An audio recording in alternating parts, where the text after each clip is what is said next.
আমি elevator education থেকে Souvik sir কথা বলছি।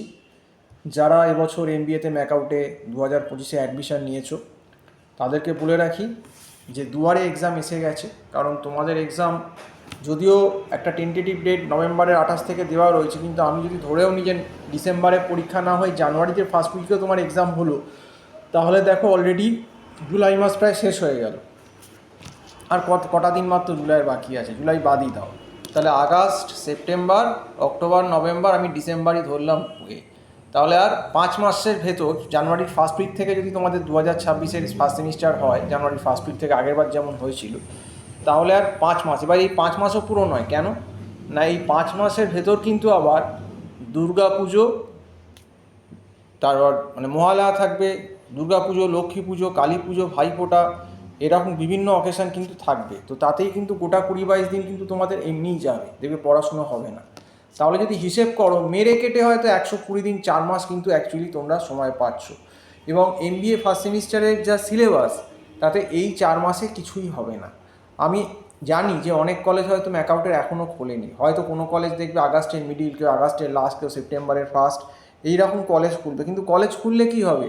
কলেজ খুললে পরীক্ষা তো জানুয়ারির ফার্স্ট উইকে নিতেই হবে, তার বেশি তো পেছোতে পারবে না, কারণ তারপর তো আবার সেকেন্ড সেমিস্টার আছে, সেটার কত পেছোবে, তারপর আবার এসআইপি। কাজেই একটা সিস্টেম আছে। আমি ভিডিওতে বহুবার সাবধান করেছিলাম স্টুডেন্টদের যে তোমরা আগে থেকে পড়াশুনো করো। তো অনেকে শুনেছে, অনেকে শোনেননি কথা। যেমন আজকেই আমাকে একজন গার্জেন ফোন করলেন যে তার মেয়ে নাকি ভারতী বিদ্যাভবনে পড়ে, তো তার নাকি গ্র্যাজুয়েশনের পরীক্ষা চলছিল, সবে শেষ হয়েছে, সে নাকি এই এসেছে। কিন্তু সেটা তো কোনো কথা না, সেটা তো আপনার ইউনিভার্সিটি শুনবে না। ইউনিভার্সিটি কিন্তু সেই কলেজগুলো খুলতে খুলতে দেখবেন আগস্টের মিডিল হয়ে যাবে, বা আগস্টের লাস্ট, বা কেউ সেপ্টেম্বরের ফার্স্ট উইক থেকে খুলবে, এবং পরীক্ষা হয় জানুয়ারির ফার্স্টেই নিয়ে নেবে। কাজেই সময় একদম নেই।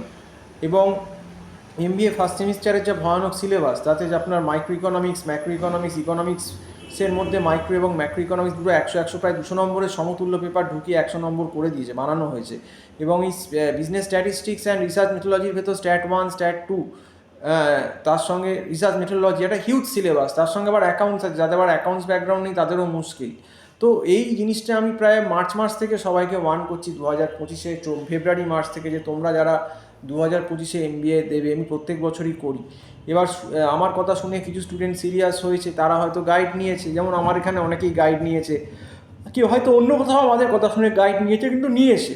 তো যাই হোক, সেটাই আমি বলছি যে আমার যেটা ব্যক্তিগতভাবে যতটা বোঝাবার বা সাবধান করার তোমাদের করেছি।